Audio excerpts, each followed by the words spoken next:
Fucking beautiful power sow.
What's up? How y'all doing? Anyway, so hold on. Bet you weren't expecting that type of intro. Usually we do this in my kitchen or in my fucking room slash. Oh, I just realized I left this fucking out. God damn it. Bet you weren't expecting that type of intro, huh? Anyway, hi. Welcome back to another. Wow. I don't really know what to say, to be honest. It's been way too long. I mean, the last documentary that we did was like a year ago, and it feels good to be back, but it's just like, it's weird. I haven't done one of these like intros in a while. You know what? Enough about the car. I know, but you can show it, by the way. It's my new car, Octavia. I kind of made a semi video on my second channel about this. But yeah, it's I got my driver's license, and then when I got it, this is the car that we bought for my use. Yeah. Anyway, you know what? Let's head inside. It's kind of cold out here, and yeah, we'll do the rest of the speaking in there. This is my new cameraman, Leo, by the way. We have known each other for a really long time, and it's nice. I decided finally to ask him if he wanted to become the main camera operator of Bunny Rock Enterprises. So yeah, it's not even a company. What am I saying? Bunny Rock Productions. Nice that you decided to join this shit show of a thing. I don't think you're ready, but we'll see. We'll see. To my humble abodes. Is that a word even? I think that's a word, right? Humble abodes. I don't know what I'm saying. I'm sorry.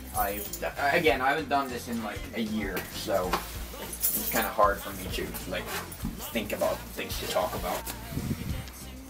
Okay, I'm gonna grab a cup of coffee, and we got something serious that I do want to talk about before we get into the main like aspect of this video. I do have something serious that I want to talk about, but yeah. Before that, I'm gonna pour myself a cup of coffee because why the fuck not? Damn. But yeah, my room has also kind of changed from last time. I mean, it's still the same layout, but I did upgrade it and make it more like a mafia den. I told you before I was trying to do it, make it in a more like darker style. And I think we're starting to basically get there now. So let me just turn on some of these. ambient lights here, so you can see what I've done. So yeah, basically this all is basically the same as last time, but then this, you can see we painted the wall red. I told you that I wanted to do that in the previous video. Then we added up, we put up some painting, or a picture. Actually, this is a puzzle, but which my mom made, and then I asked that, can I put it on my wall, and she said yes. So I got a puzzle on my wall. Yeah, Indiana Jones, he got an upgrade. He has a new hat. I mean, this has been here for a really long time, but I guess technically, and for this channel, a new hat. Then just, I think everything else is basically the same. Unholster, whip, things of that nature. I didn't put all this stuff up because I was filming earlier. But yeah, apart from that, then, oh, I got my swings right here. Perfect segue into this video. But yeah, I don't know.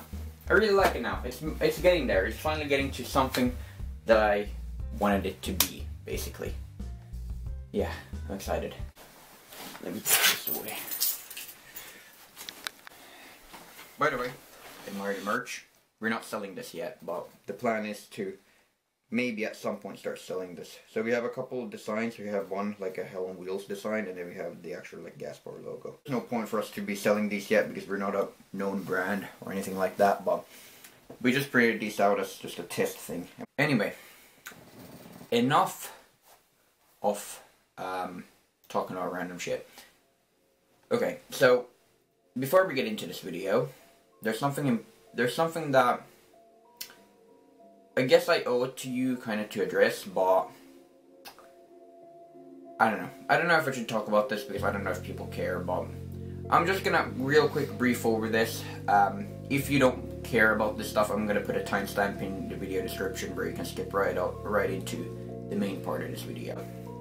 This is my explanation on why last year it was so quiet. Now, of course, we still had content last year. Last year we did have some pretty good videos. We had the Indiana Jones video and then the logging video, but those weren't really like, you know, they weren't like this, you know, they weren't this. They weren't this high production, long format video. They were much more simpler and much more lower produced and just shorter anyway, and I would almost consider them like Bunny Rock light videos. Apart from that, it was pretty quiet. We didn't do really any documentaries. We didn't do really anything last year, to be honest. For me to explain this properly, we need to go back about 2 summers ago. 2 summers ago, the year that we went to Italy, it was a, I'm not going to get too much into it, but I was struggling mentally, like I had some personal issues that I was struggling with, which I won't get into because these are personal stuff, which I'd rather not share on the internet, but just so you know that happened. And that definitely had a part in significantly decreasing the overall passion and the overall motivation that I had to make content. I was making a movie at the time which I decided to cancel because I just didn't find any sort of enjoyment in finishing it, to be honest. And I don't know. I really didn't have any type of passion, but that really like ended. Or I got my passion back later that year, I guess, again. And that was when I started editing on Hell on Wheels. Hell on Wheels was something completely new, which I did in a completely new way, and it was just a fresh new look on making content. I thought at the time when I'd made it, I'd started editing it, that okay, I think I finally have my like passion and my inspiration back to make content, so I'm ready to make another documentary. So I did. I made the World War II one. And that was a lot of fun. Don't get me wrong, I'm still really proud of that. But I don't think I knew at the time what Hell on Wheels meant to me. And that's why I kinda still didn't feel the same like power and energy and urge, or the same candle hadn't lit that I could lit on hell on wheels, and that has been burning since I started making these high-produced videos, I guess. When I realized that, I was like, okay, this is what I'm gonna do. Once this documentary is done, and once I have uploaded the last few episodes of Hell on Wheels, I'm gonna take about a half a year off. That's what I'm gonna do. From February to June, I'm gonna take a break. And that half a year was one of the best half years that I've had in a really long time. To be honest, all of last year was one of the best years that I've ever had, like, overall. I mean, because before my brain has always been like, okay, what's the next subject gonna be for the next video? Do I need to do research? Do I need to edit and stuff like that? But this was finally like a half year when I had none of that going on in my head. It was one of the best years that I had, because I finally got kind of this release that I was desperately needing from not thinking about videos all the time. And yeah, but then June came up and I thought that it was time for me to try out something new, basically. And I think I finally realized what it was that was wrong. And that was not really that I was bored of making content or bored of making documentaries. It was more that I was bored of making the same video every time. Take my Stone Age documentary, my conspiracy documentary, and even my Gotland ghost hunt video, technically. All of those basically share the same format, but they're just different topics. They're basically the same video, but different topics. And I think that is what hit me bad. I think I finally realized that it wasn't that I was bored of making videos, it was more that I was bored of making the same videos. So I decided to kind of slowly get back into making normal videos, but in a different way.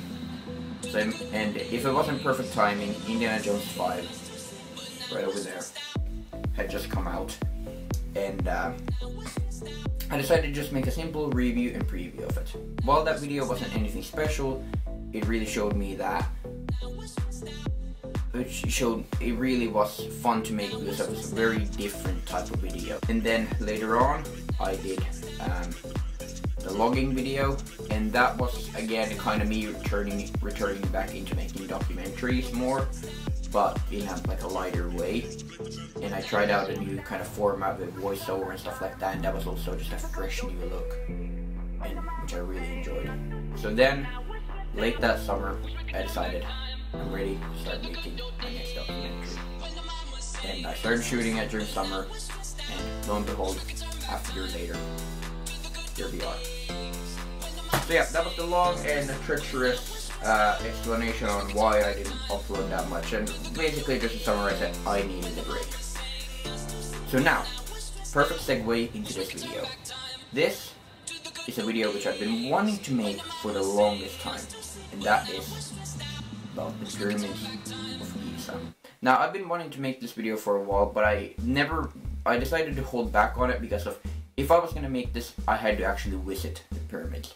And luckily enough, early this year, I was able to get that opportunity. And I filmed there, and yeah, and I decided that I want to make a documentary out of this.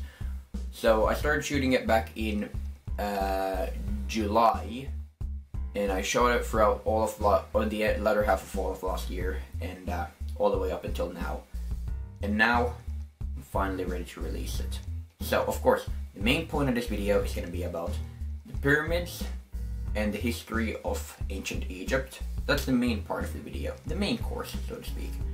But then, we're also going to have two side quests. One is going to be to Gotland, Sweden. We're going to be visiting a 4,000-year-old house, and Gotland, or Visby Old Town. Then we're also going to go to Pearl Panzer Museum, which is our second side quest. And I don't want to spoil too much, but there is going to be kind of like this story arc that runs through this video, which I've also been wanting to like expand these documentaries more into like filmmaking, kind of. So I made this sort of, there's a story arc kind of that runs through this video as well, which I'm also excited to show. I was originally just going to throw you into the deep end of this, but I think this deserves an explanation, so yeah. But I'm not going to waste any more of your time, because this intro was very long on its own, so without further ado, this video is really long, so grab something to eat, grab something to drink, sit back, relax, and enjoy this video. Thanks for watching. See you later.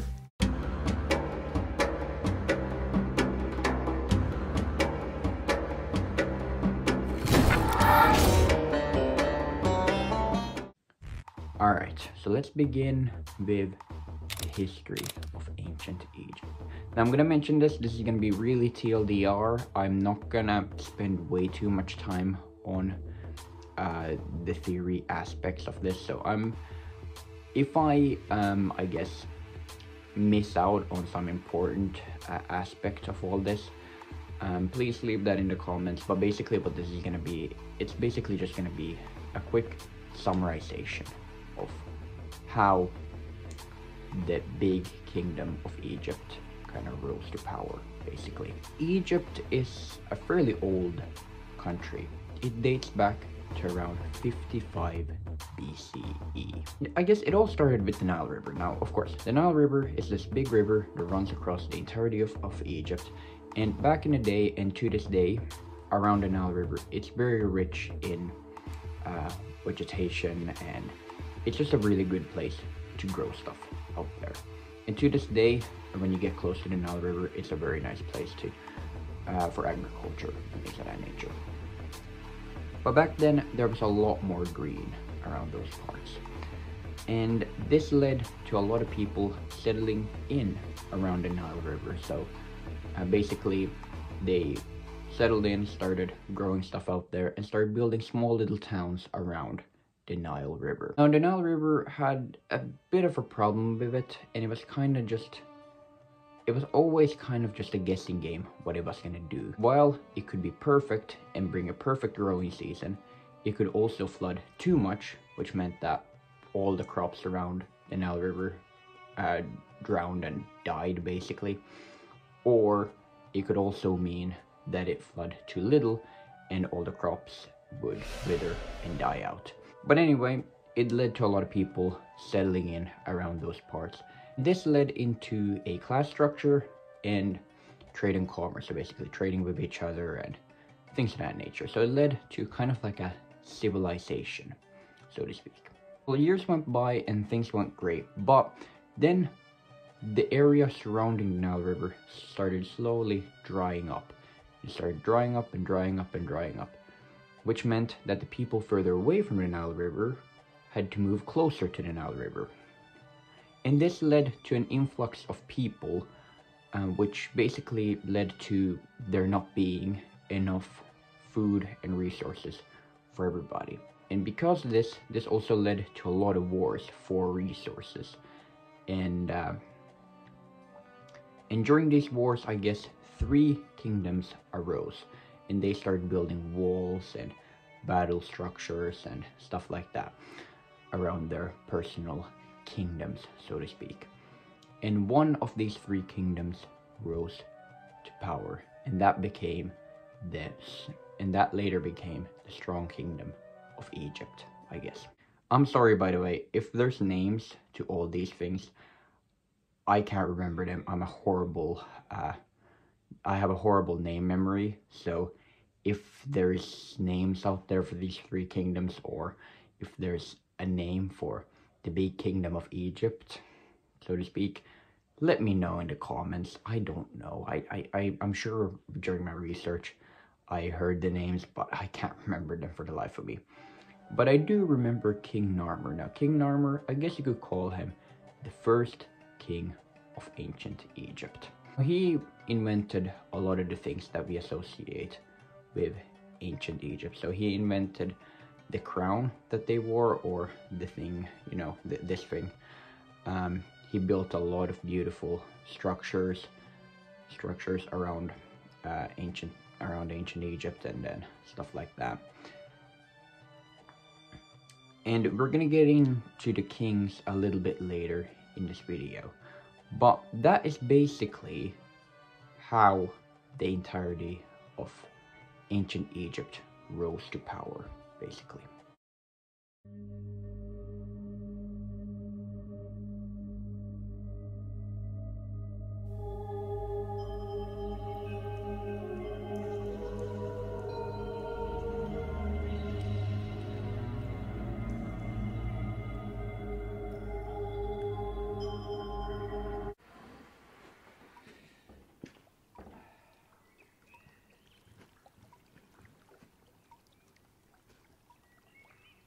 the fuck?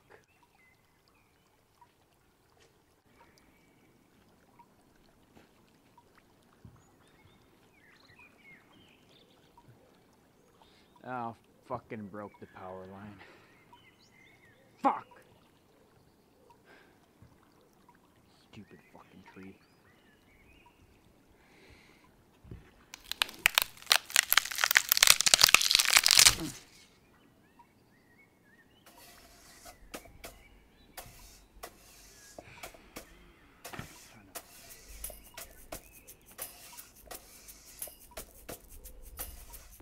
Yeah, the tree just fell on my fucking house and broke my power line.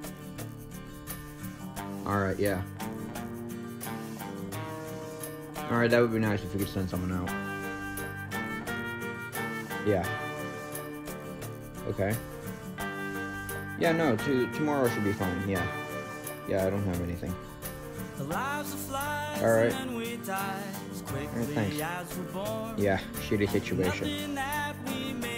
Alright, I'll see you tomorrow. Alright, bye. If every hope abandons you, there's peace in that you know. But when you hit rock bottom, only one way left to go.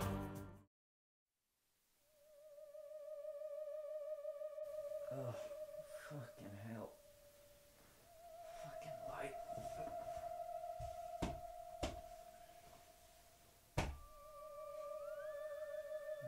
Power's whoa.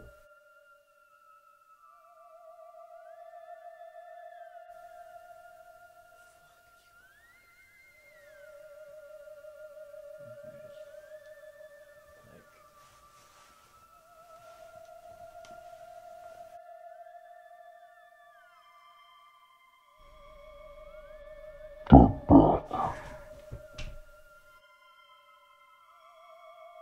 fuck are you? Besides the point, you have been just lazing about not making a video for over a year. Don't you think it would be time to go back? It's been a year since I did my last one. I don't remember how to... You really expect me to remember how to make one of those? Well, the other option is I trap you in this bottle with me and you will live the rest of your life in misery. You know what? On second thought, how about I get on writing that new documentary? How about that? Not yet, you start tomorrow. Good night.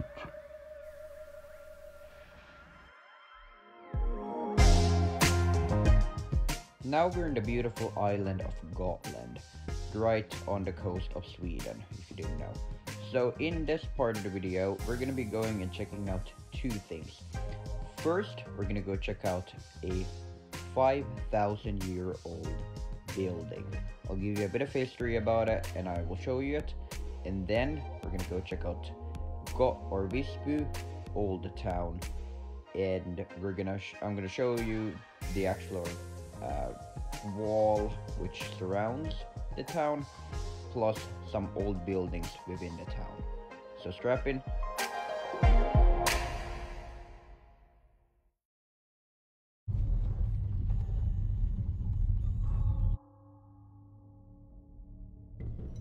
Here we are. So this is a 4,000-year-old house. Yeah, let's get that out of the way. So it's a 4,000-year-old house. And how these things were built was, well, the outside is pretty self-explanatory, as you can see. So it was basically a bunch of stones stacked up on one another to build the outside walls, and then the roofs were built out of some sort of straw material, maybe wood, something like that, not out of stone, because of course if you would try to stack those up to make a roof, it wouldn't work.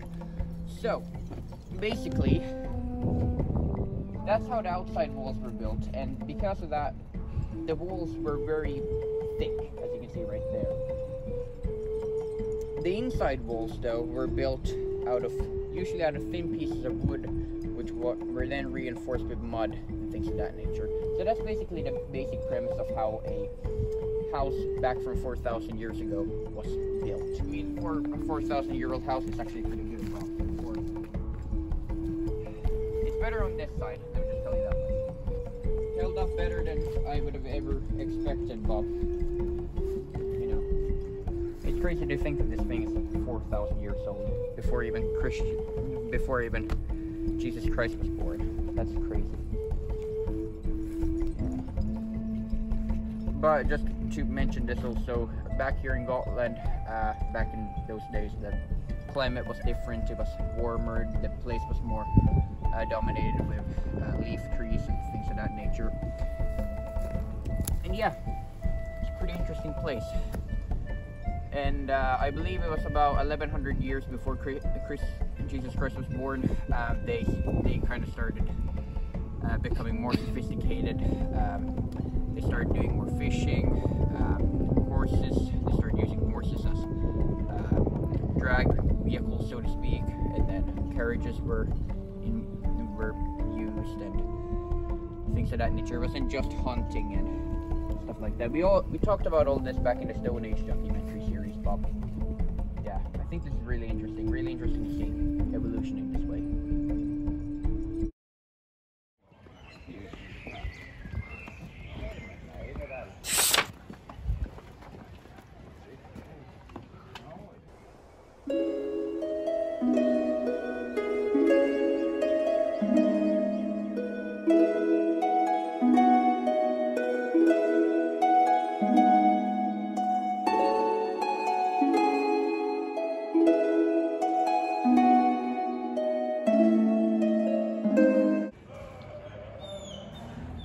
We have made it to Visby, Old Town, where currently we are in a church called the St. Lawrence Church. Now, Lawrence was a person back in the 200s. Yeah, that's actually the 200s, not 1200s, 200s. Who was sentenced to death by, well, her head was cut off. Now. So this church was built after her back in the 1200s, and this is what's still standing from that church. Yeah, this is a pretty old building, pretty beautiful. Yeah, there's no need to follow the main, I guess where the altar and stuff like that would have been. But there are more to this, and we're gonna go exploring. But me and my sister, we're gonna go up and explore this place.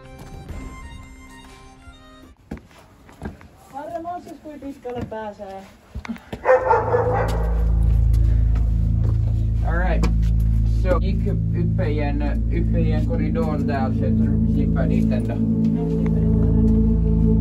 Ja men skit också. Okej, takaisin alas, tämähän oli hienoa. So we're gonna go up there.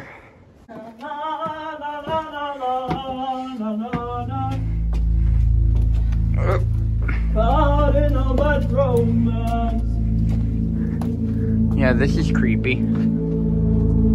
There's already a long ways down. Nah, you would be fine falling down from here. And you're so tall, you're gonna hit your head. Well, it doesn't really matter, does it? Because sooner or later I'm gonna hit my head. Like on one of these goddamn pillars. God. No, no, no, no, no.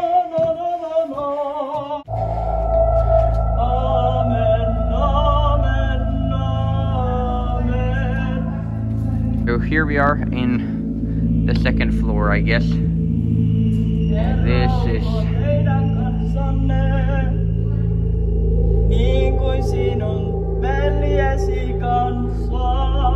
wall that surrounds the old town of Visby. So this was built back in the 1200s. It's about, what was it, about 3.4 kilometers long. So for something which is built like this, it's pretty damn long. From the height, the actual height off the wall, not including the towers or whatever, it's about 11 meters tall. And yeah, it surrounds the town basically. So everything which is inside, which used to be Visby, was inside of these walls. So yeah. Because of course back in the day everything was, towns had to be built within fortified structures because of course medieval times wasn't as civil as modern times, and there was much more wars, I guess, and battles between different towns and what have you. And this is how it looks from the inside. So we got big holes. These holes were for cannons. Then there were smaller holes for just normal soldiers to shoot out of, maybe bows, maybe arrows. Then later on, muskets and so forth. Actually, for the most part, muskets. The whole thing that back in the medieval days they only used bows and arrows. That's kind of a myth. Muskets were created pretty early. But yeah, we got two big holes right here. We got one over there. We got one here. And then they basically extend the whole way here. I'm sorry, the dog is barking in the background. But yeah, it's pretty cool. Well, look a little this way. Yeah, you can see a ton of these holes. There's one. There's another one right here. Yeah, it kind of like, one is for cannons, one is for just normal soldiers. So soldier, cannon, soldier, cannon, soldier, cannon. Cannons are kind of just like, it kind of goes like, every other is for a soldier, every other is for a cannon. So yeah. We come on to what you would most people nowadays would recognise as a gun. Now, kingdom isn't a kingdom without a king, right? And of course, the first one was King Narmer, as we already touched on. But there was a lot more than just him, because of course, after his death, there was another one. And after his death, there was another one, and another one, and another one, and another one. Now, what was believed of these pharaohs or kings? Now, in this case, I'm going to use the word king as a more of a universal term, but they were called pharaohs back in those days.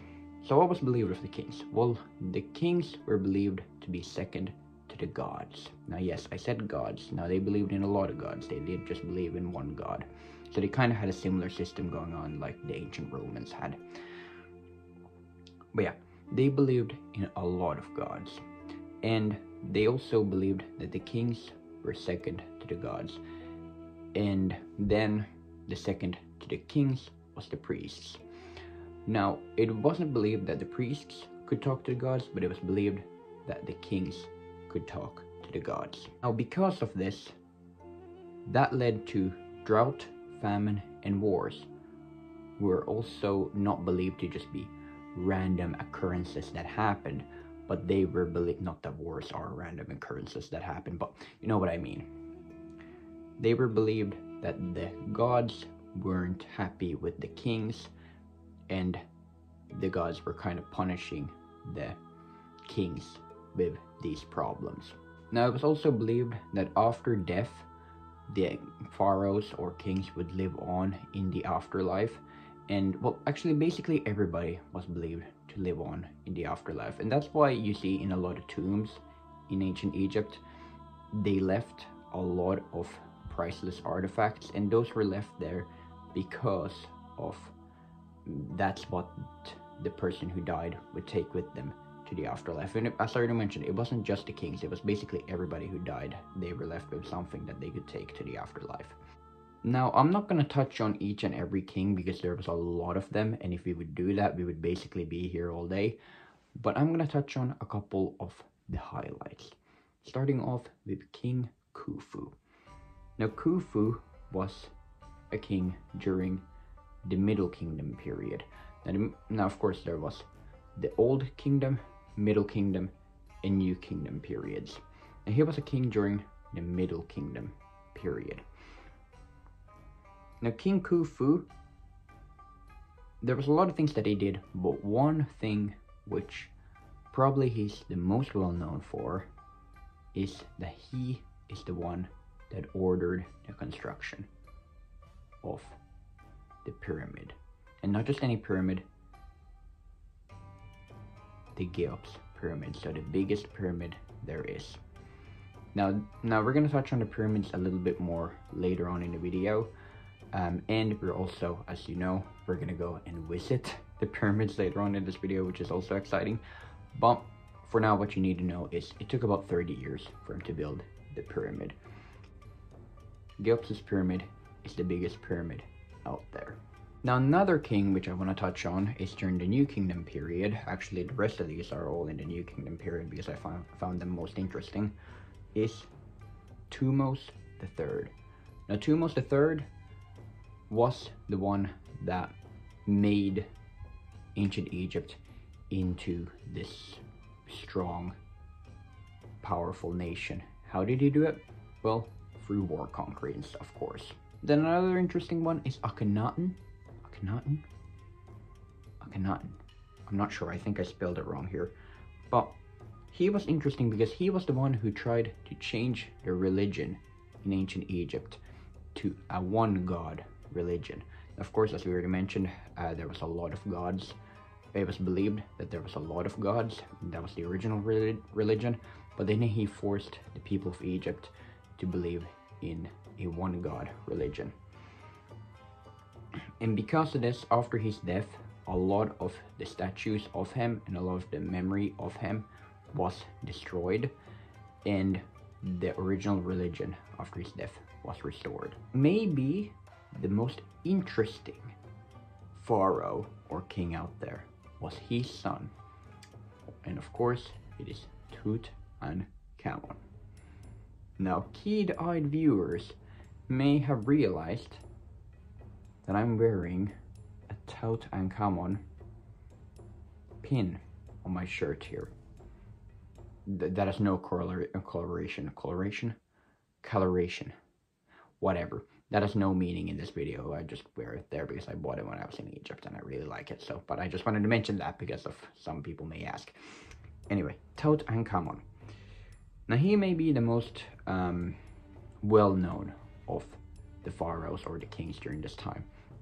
Now, first of all, why? Let's talk about why he's so well-known. Well, when his tomb was discovered, it was discovered with all kinds of priceless artifacts. This is the antechamber, looking exactly as it did when Howard Carter found it. Inside this chamber alone, Carter and other members of his excavation team found and recorded almost 700 objects. We're talking gold everything. Gold chariots, gold masks, gold jewelry. Basically gold everything. So his whole tomb was basically filled to the brim with all kinds of priceless artifacts. And then also it was believed that his tomb was cursed or had a curse in it, because when the archaeologists discovered his tomb, there was 2 archaeologists who died after they discovered the tomb. First, King Tut was believed to be this very strong and powerful leader, but actually he started his journey when he was only 9 years old, and he already died when he was 18. Now, why did he die so young? Well, there can be a number of reasons, but it was also known that he was a very, let's say he wasn't the best off, I guess. A number of things that was wrong with him. It was believed that he had scoliosis, he had other back problems, one of his legs didn't move correctly, things of that nature. So King Tut was actually quite a sick individual at the end of the day.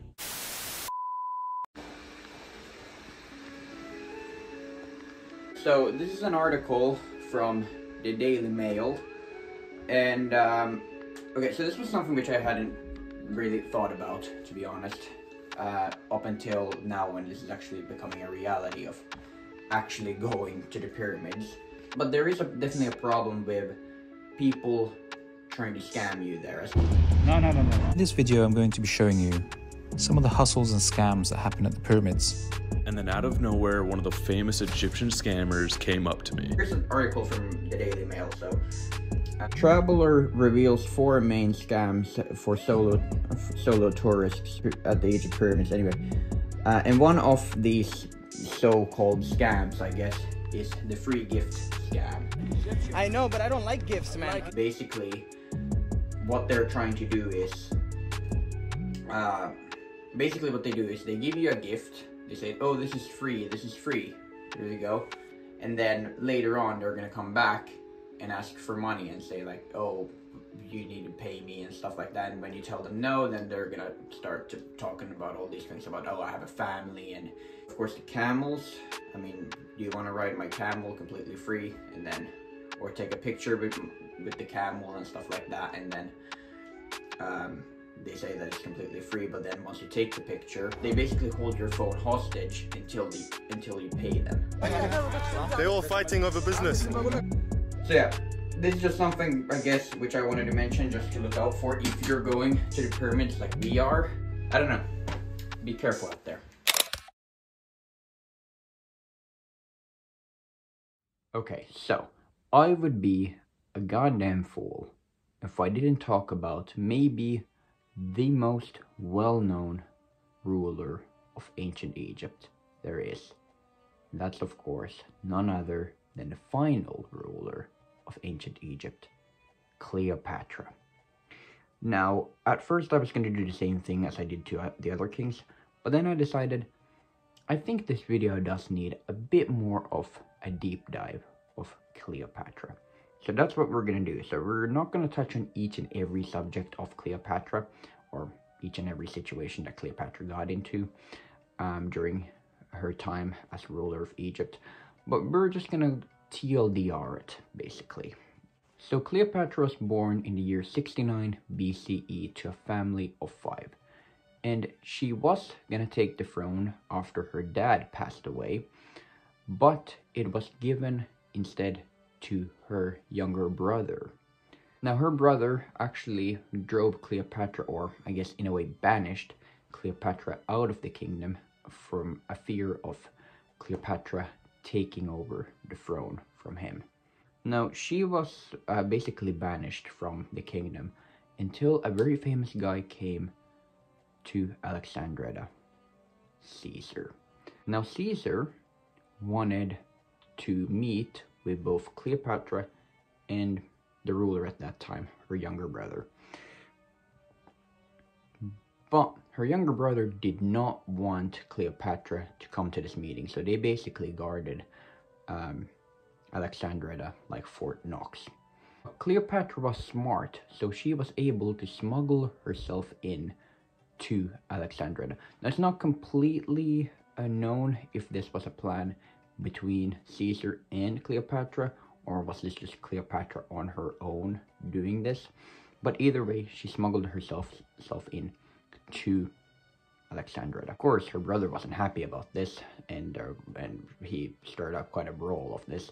But Caesar didn't care, so they had the meeting, and they ended up with having both Cleopatra and her younger brother rule the kingdom together. Now, it's also important to mention that this was at the end of the big kingdom of Egypt times, I guess. I'm sorry if there's names to all this stuff. I'm very sorry. I'm very bad with names, and when I don't write them down, they just completely, they disappear out of my brain. That's why I don't remember the brother's name, because I didn't fucking write it down. Anyway, so it's also important to remember that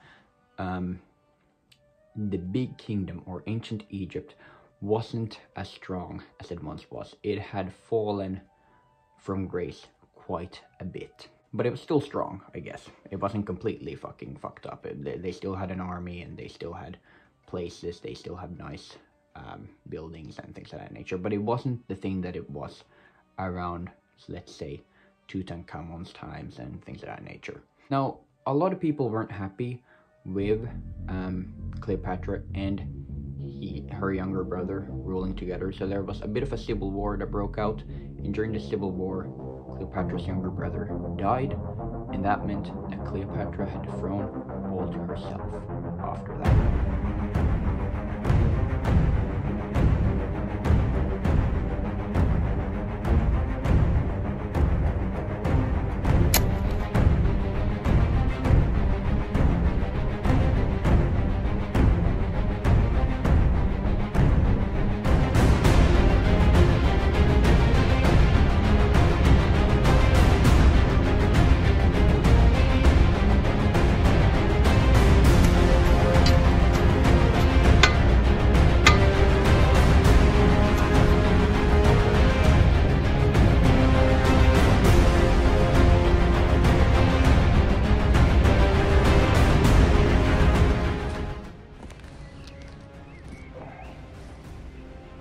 Rest in fucking peace. That's not a real grave, by the way. If you're stupid and you don't understand humor. Let's continue. Now it's important to remember Caesar, because Caesar wasn't just around for this one meeting. No, actually Caesar and Cleopatra became partners, and they actually had a child together. Now this was kind of perfect for Cleopatra because, of course, as we already mentioned, Egypt had kind of fallen from grace, and of course Rome at the time was this huge strong nation. It helped her situation to have a partner and a child that was part Roman, basically. Now all went well until Caesar was killed. And after Caesar was killed, I know I'm kind of skipping over that part, but you know, when we have to TLDR this, and we kind of have to think about time. So if you want to know how he died, I'm gonna link a video in the description of his whole story, so go watch that. But anyway, after Caesar's death, Antonius became partners with Cleopatra. Now how this whole thing went, Antonius needed money for his war conquering journeys, and Cleopatra decided to make a deal with Antonius. So basically how this went was that if Antonius killed one of Cleopatra's younger sisters, Antonius would get the funding from Cleopatra to his war journeys. And after all this happened, Antonius went back to Cleopatra and they became partners, and they also had 2 children together. Now when did everything start going downhill for Cleopatra? Well, let's talk about that. Octavius? Scotta Octavia? Whatever, this guy. He went to war with Cleopatra, and because of he wanted Antonius dead. Now because Cleopatra said that no, she doesn't want to kill Antonius, then they went to war. This whole war went down on sea, and Cleopatra lost.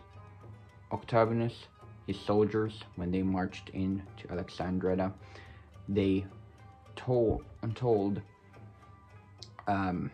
Antonius that Cleopatra had killed herself, and Antonius could not deal with that idea, so Antonius killed himself. But here's the thing, Cleopatra hadn't killed herself. They used this as a way to basically get Antonius out of the picture. Now after this, Cleopatra was captured by Octavianus's men, and then later on died by suicide, because of it was believed that maybe Cleopatra would try to commit suicide. They basically took away all of everything that she could kill herself with. Butler sneaked in a snake, a venomous snake, to Cleopatra to basically get bit by and die. Yeah, that is the whole story of Cleopatra. Now, of course, I did miss out on a lot of stuff from Cleopatra. There's a lot of good videos out there who explain more about Cleopatra, so I'll link those videos as well in the description. So if you want to learn more about her. But for the sake of this video, because it's already really long, I'm not gonna go into it too deeply. But that's the basic summarization of her story. I swear to fucking God, this is the last one I'm doing.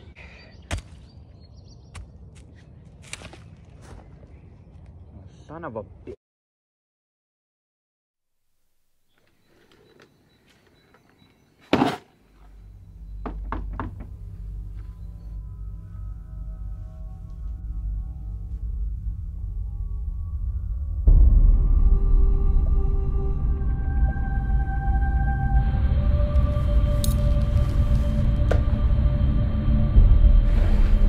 What's with the gun, man?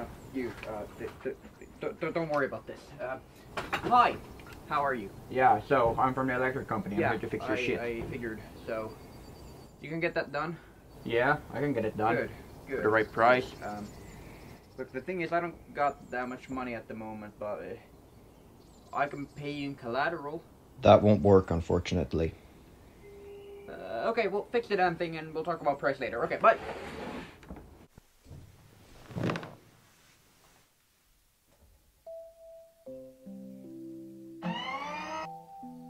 Oh, look at that. Hell yeah. Don't need you anymore. Alright. Hello? Electrician man? Hello?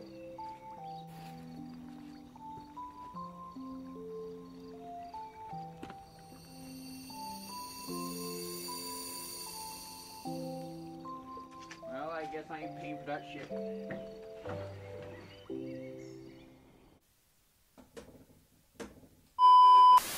we go.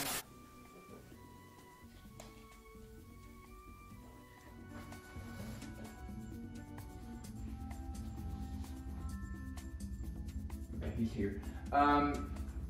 Okay, so today is a very big day because of I am heading to a place where I've been wanting to document for such a long time, and that's of course Parola Panzer Museum. Now why we're heading here is not just because we just want to head there, but there's actually like a bigger reason why we're heading there. And I won't reveal that just yet. You'll hear that in a second what it is. But yeah, so my grandpa just arrived, so he came and picked me up and we're gonna go there together because he also wants to see this big surprise, so yeah. Now it's time to talk about Parola Panzer Museum. The Parola Panzer Museum is basically like the Finnish version of the Bovington Tank Museum. So basically what they have here, they have a bunch of World War I and World War II tanks, but also post-war stuff such as the Leopards and stuff like that, and other European heavy armor vehicles, military vehicles for that matter. Now me and my grandfather, we came here because we wanted to see one specific tank that have come from Britain from the Tank Museum, and that is the King Tiger. But before we talk about the King Tiger, I first want to show you my top 5 favorite tanks, because seeing as I'm here, I might as well take the opportunity and talk about them. So yeah, I picked up my top 5 favorite tanks, and I did a quick sort of talk and evaluation of them, why I like them, and what historical value they have for me. And yeah, so you're gonna be seeing that right now. Alright, so I'm gonna start with this one. So this is the T-26. This was a Russian tank built in the 30s, and this is one which the Finns fought against. So yeah, it's a pretty small tank compared to later tanks, and this was used against the Finns during the Winter War.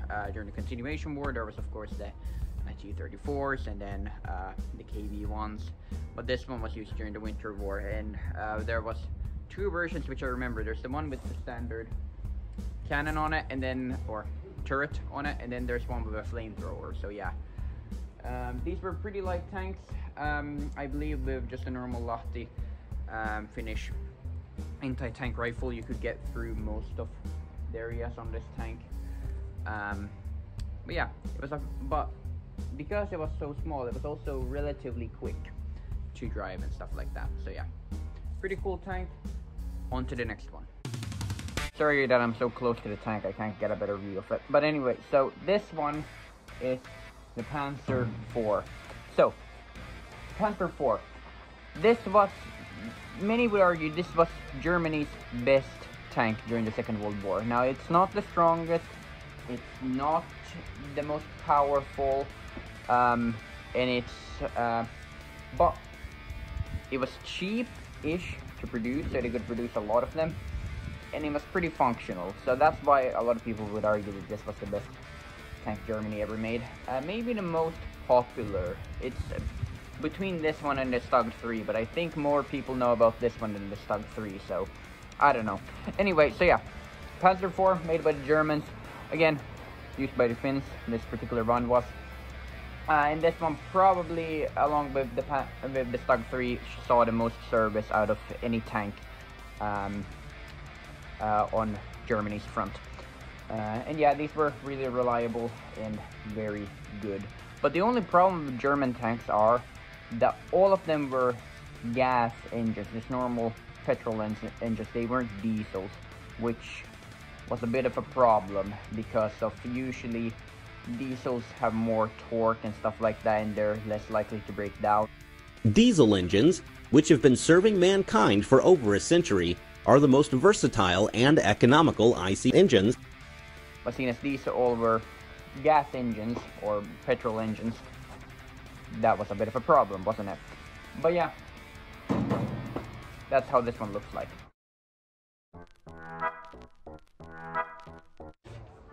Alright, so next up we have the T-34-85. This is probably one of the most well-known tanks from the Second World War.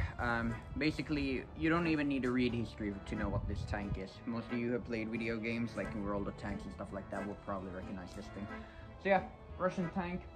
The Finns fought against a lot of these in the Second World War. This is the 84 version, which means that it has a bigger turret on it. And the reason why they changed the turret, fun fact, is because they really wanted to be able to destroy panzers, and the turret which was on this wasn't able to destroy panzers effectively. So they put on this one, and then they kind of changed the turret, the actual the turret's head, wanted us to be a bit stronger, and things of that nature. But I did realize that there is actually a pretty bad round trap right here. So imagine if a armor piercing ammo, whatever bullet goes right here. It's of course gonna run up this loop because sloped armor is made so it's not gonna penetrate as easily. It's gonna go up instead of going into this. But the problem is when that happens, it's gonna go right in here. Then there's an ammo trap right there, and or a round trap right there, and that's probably gonna penetrate. So that's not really the greatest. Then again, I don't know, maybe there was some sort of weird design of why that didn't do that on this particular version, but that's just something which I realized. If I'm not mistaken, this is the most produced tank of the Second World War. So yeah, I put this far down on the list because of, even though it is a very famous tank and I think it's pretty cool, it's not my favorite tank, I guess. You'll see my favorite tank later in this video, along with the King Tiger. So let's go over to the next one.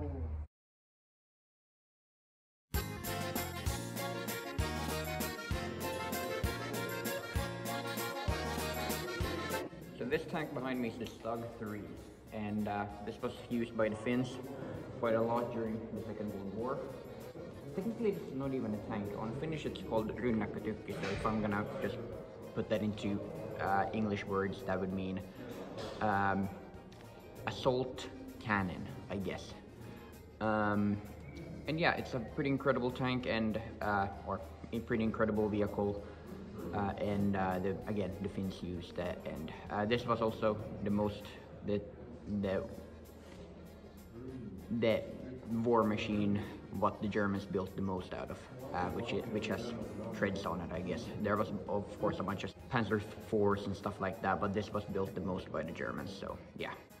And they also have a bunch of these here. I believe they have 3. So they have the one which I already showed you, which was inside. Then they have this one. And then they also have this rusty one right here. So, yeah. And also this one's a little bit better armored. There's a lot of concrete and stuff used right there. You may see it.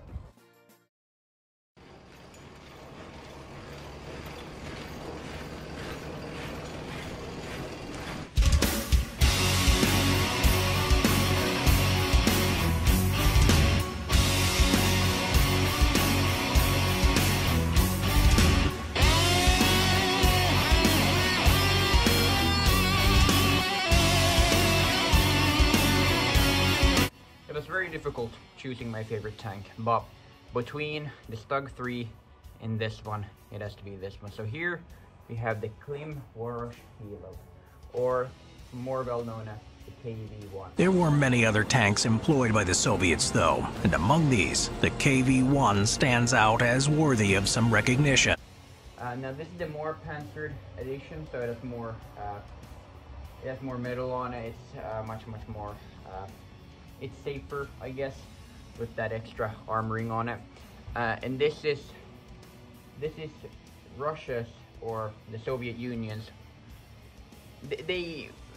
one of their biggest tanks which they had. This was the most armored tank the Finns ever fought against, and whenever the Finns saw this on the front line, this was a scary thing to see. There's a bit of a story, I guess, which I could tell, which my grandfather told me. So during the Second World War, the Finns, of course, were fighting against the Soviet Union, and then one day the Finns encountered one of these tanks, and they tried everything. They tried to shoot at it, they tried to blow it up and everything, landmines and stuff like that. Nothing could defeat this, and then it took many days to defeat it, and it kept just pestering the Finns because they couldn't continue forward because that tank was just guarding the road all the time. So how they defeated this thing was they took a landmine and put a whole lot more power. I don't know exactly what they put in there. I believe it was some sort of gas, and then more shrapnel metals and stuff like that, and they made a much stronger bomb out of a landmine, and then they put it underneath the tracks, and then that blew up the tracks. But the tank was still fine and it kept shooting, and then yeah, but the tracks broke, so they couldn't continue. So yeah, but yeah, this is my absolute favorite. If I had to choose one tank which is my favorite, it's definitely this one, because this is the first tank which I knew by name, and it's I don't want to say it's incredible because it's still a killing machine, you know, but it is the tank which I know the best. And yeah, cool. I guess you could say it's cool. Not great, not a great vehicle by any means. No tank is, but it's a cool vehicle, I guess. It's massive. It's absolutely massive. Yeah.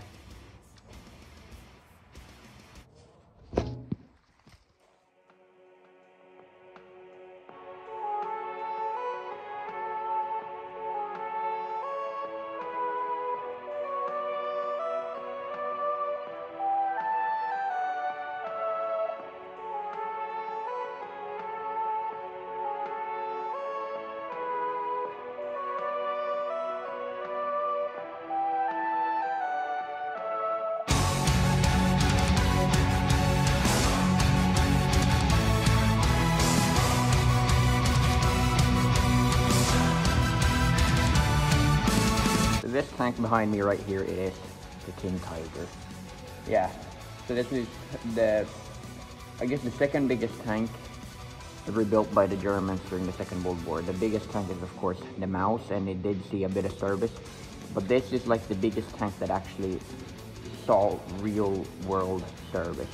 As you can see, it has desert camo right now on it, and yeah, this is also called the Tiger 2, so it's like the Tiger 2, but it's also called the King Tiger, so you choose the name. You choose the name you want to it, I guess. And yeah, and from this Tiger 2 project also came the Jagd Tiger, which is a very similar tank to the Maus, but it was a tank destroyer, so it didn't have a turning turret on it. It was a stationary turret. I'll put up a picture of it here. Here it is. It's an incredible tank and a huge tank. Incredible.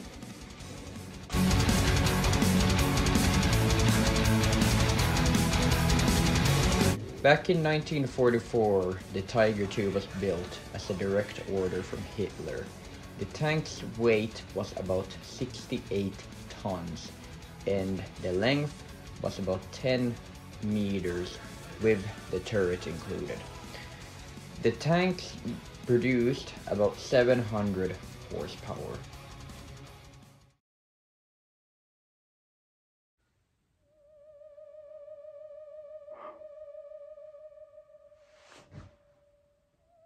You failed. You said you were gonna start making the new documentary and you haven't even started. Okay, look, just...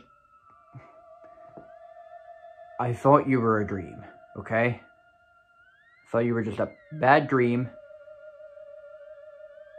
and I didn't think too much. But look, I'll make it up to you. Just give me a few more days and I'll get the video out. I'll promise you, right? I promise you. Get it done Now, no excuses. Alright, fine, I'll do it now. I mean, there's not really anything to document in this black abyss, but we'll figure out something. I mean, the lamp that you were in, right? That's Egyptian, right? How about I just do something about the pyramids, right? Or ancient Egypt. Is that fine? Get to work, I'll believe it when I see it.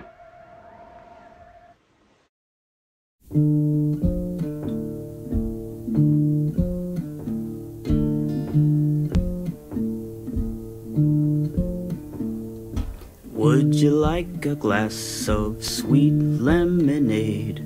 It's perfect when you're thirsty on a hot summer's day. It only costs a nickel, but it's worth much more. I keep the price cheap so I can sell it to the poor. The flavor is rich, the lemons grow free, and just a single sip is refreshing as can be.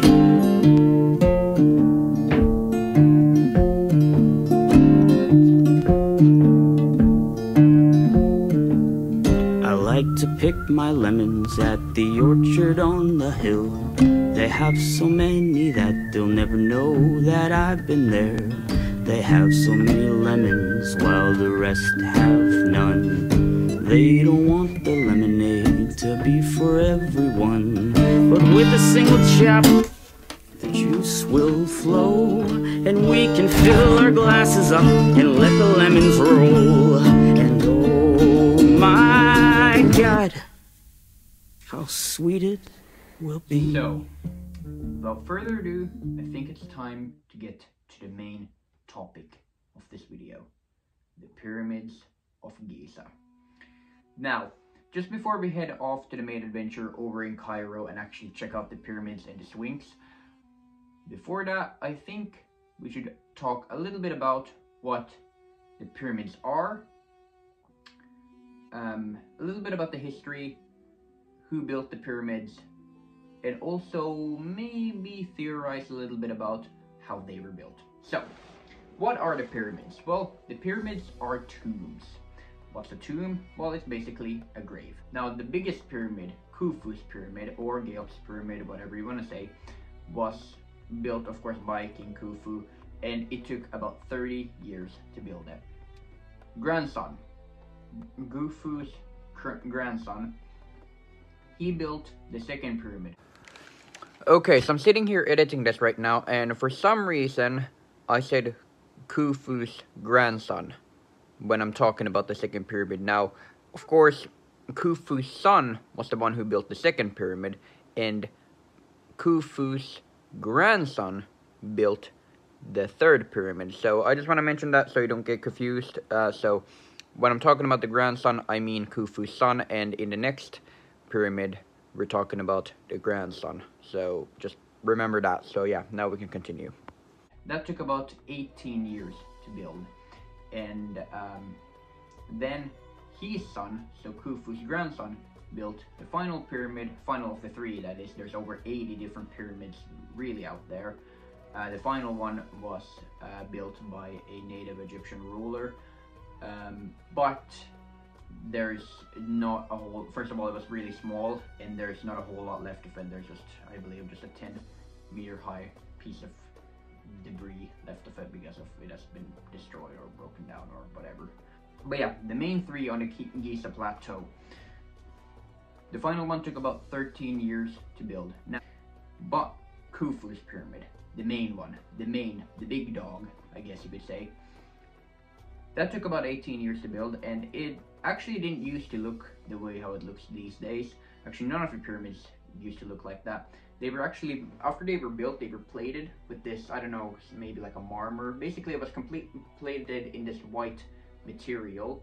And Khufu's pyramid, interestingly enough, it's theorized that Khufu's pyramid had this golden top on it. But I guess it's time to talk about how the pyramids were built. Well, now let's talk about how the pyramids were built. Well, to put it simply, no one knows. No one has a fucking clue how the pyramids were built, to be quite frank. But there's a lot of theories, so let's get into them. Now, the most common theory, which everybody hears, is, of course, the ramp. Now, the ramp, yeah, okay, makes sense, would build a ramp to be able to get up to the pyramids.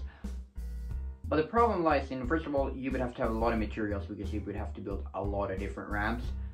And plus, in order to get to the top of the pyramid, you would have to have a ramp as tall as the pyramid. But if the problem is to get up there, how can you build something, how can your solution be something as tall as that? Because it's equally as hard to build both. So that's where it falls apart. Plus, in order for you to have the ramp at an angle so you can walk up it, especially with heavy rocks, and reach the top, the ramp would have to be kilometers long. So it makes sense to a certain extent. They may have done that in the beginning, but definitely not at the end. So what's the second theory? Well, the second theory is that they had kind of the spiraling kind of ramp on the inside of the pyramid, how they were able to basically, like, you know how a spiral staircase works? It would be kind of like the spiral ramp within the pyramid, kind of going up and up and up until you reach the top of the pyramid. That makes more sense, but the problem lies in it's very difficult to get the right angles with a spiral staircase like that, or a spiral ramp in this case, and get the angles right to make it a pyramid. It's just a logistical nightmare to be able to do that, or a logic nightmare to be able to get that and make it perfect. So that's also kind of where that falls apart. But if you really want to go there, the guy who kind of runs the entire excavation and archaeology side of Egypt, this guy, he kind of runs it. I don't think he completely runs it, but you know what I mean. It's very much, he always looks away whenever there's anything that goes against the main narrative of what happened during those times. Case in point, there's a theory that there may be this big room within the Cheops pyramid, and when this group of archaeologists wanted to go explore it, he put every pillar in the way so they wouldn't be able to do that. So maybe this guy is an archaeologist hired by the government to hide ancient aliens who are the true builders of the pyramids. So theory goes, ancient aliens came to Earth and helped the ancient Egyptians build the pyramids. And oh wait, actually, come to think of it, if you look at the way how the pyramids are built from a bird's eye view, it looks like a computer component. And oh, I almost forgot, the 3 stars, the 3 wise men, they line up perfectly with the 3 pyramids. Where would they hide these aliens, right? Area 51. Why does Area 51 need a runway on it to transport the aliens from Egypt to the United States? Why does Area 51 have cargo jets to be able to fit the amount of dead alien carcasses that they have? Or then we could also use common sense and realize that in a highly sophisticated alien population coming down to help a civilization that hadn't even figured out what the wheel was, it's kind of outlandish and stupid. So yeah.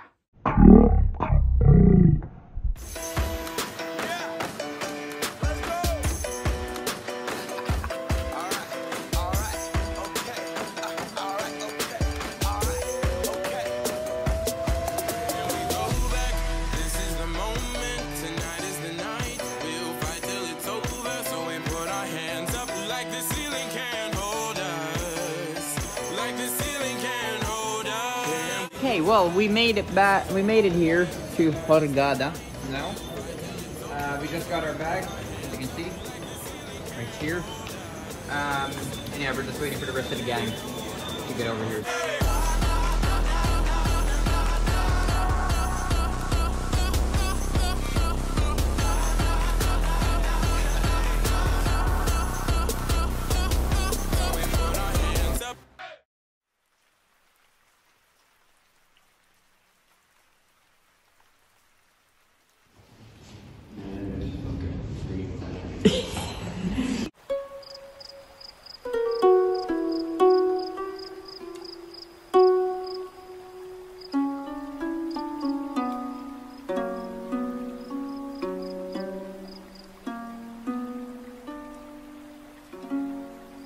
It's 3 a.m.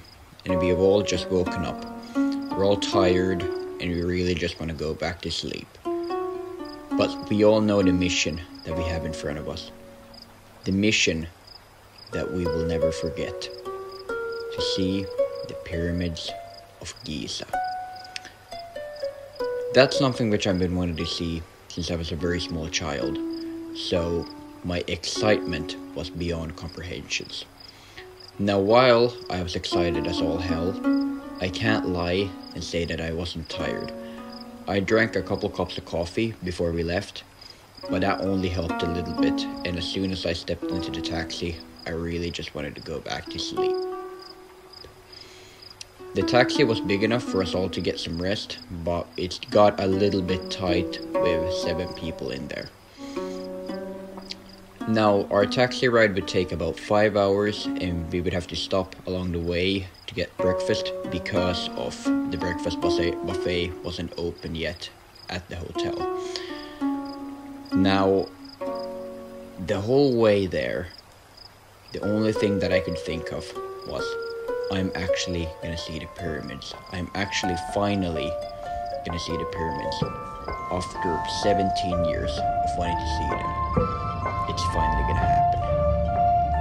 And I just couldn't wait.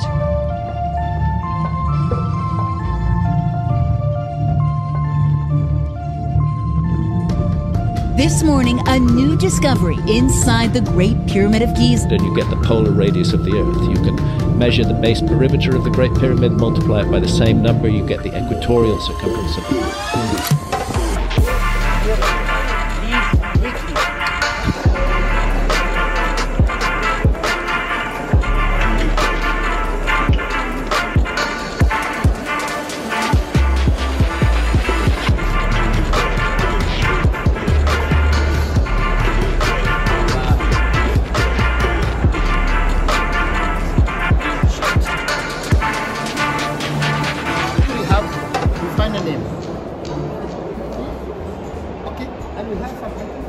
Alright, so just before we go to the Great Pyramids of Giza, I first wanted to go over to the museum, so the Egyptian museum. Now, we usually visit museums during these documentaries, but this time it was a bit different because, well, first of all, it is about the pyramids of Giza, and it has a lot of artifacts from Luxor, the pyramids, and things of that nature. But also because we had a tour guide this time, and our tour guide, you can see him right there in the yellow shirt, his name's Ahmed, and he's going to be explaining to us about mummies right now.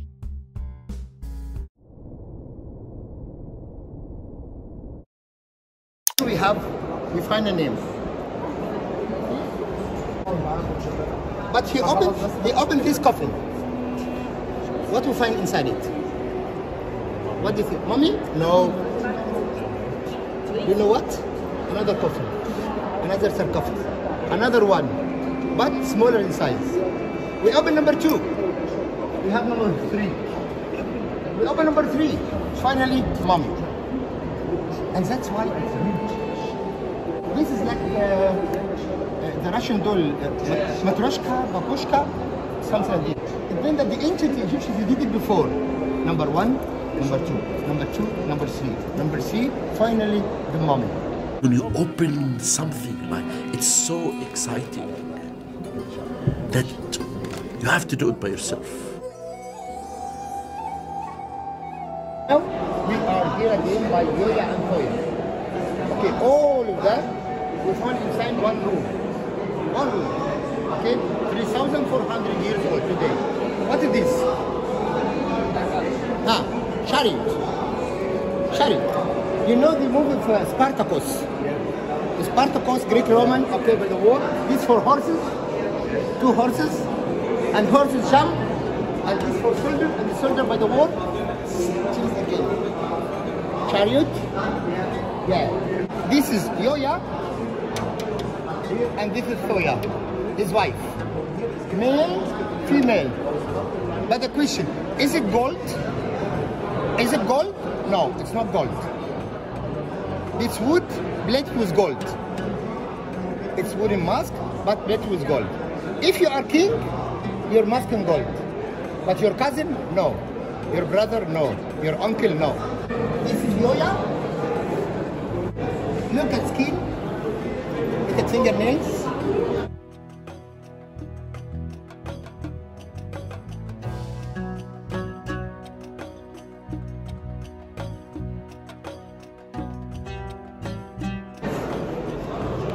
By this tomb, Yoya and Toya, Val of Kings, Luxor, we open a door. We found a roll. This paper, this papyrus, the oldest kind of paper all over the world. Okay, they found it as a roll. We open it. Oh wow, it's long. This is the longest piece of papyrus all over the world. How many meters? 21. Can you imagine?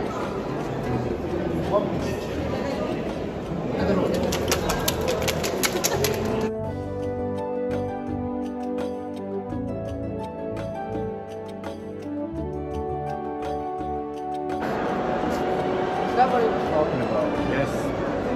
Bartolomemonda. Yeah, they're many, right? Yeah. It's pretty awesome.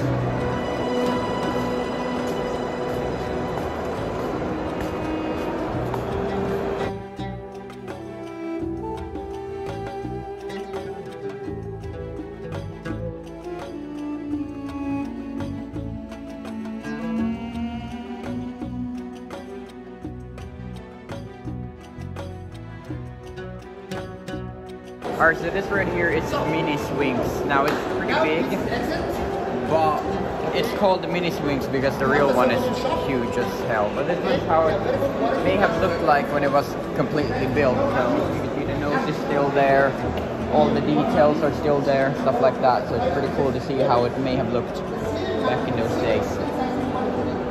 Alright, that's what I wanted to say.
Alright, so I'm standing here in front of the swings right here. We can't get any closer to it because apparently there's some type of quicksand or sand that you can sink into. So for safety reasons we can't go any closer. But basically, this is the swings here in ancient Egypt, I guess. And there's a lot of theories about the swings and also about how it lost its nose, basically. But I guess the most common theory is that when Napoleon came here, they shot from a cannon and broke the nose of the swings. That's like the most common theory. So here's the pyramids over there. Right there we got Cheops pyramid right there.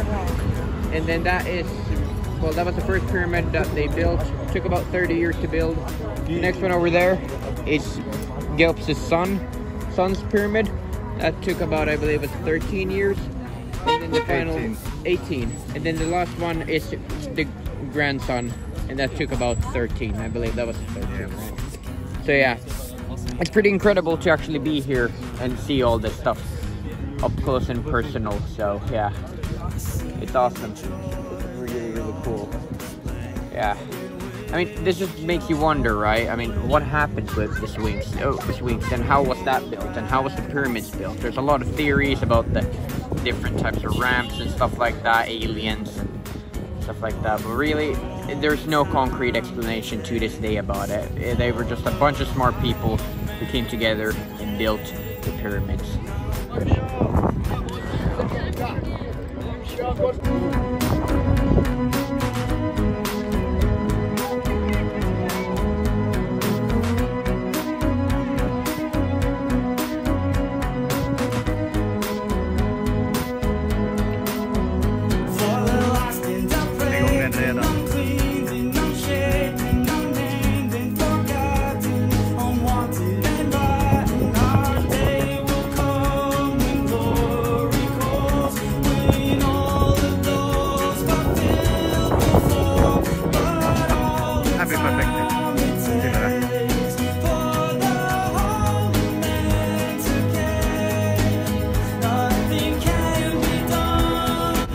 Yeah, that's what I'm gonna end this out on.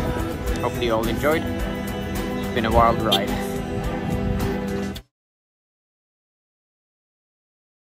We all need our motivation. We all need our bit of fun. You can give away your dollar bill, but can you really name one single thing?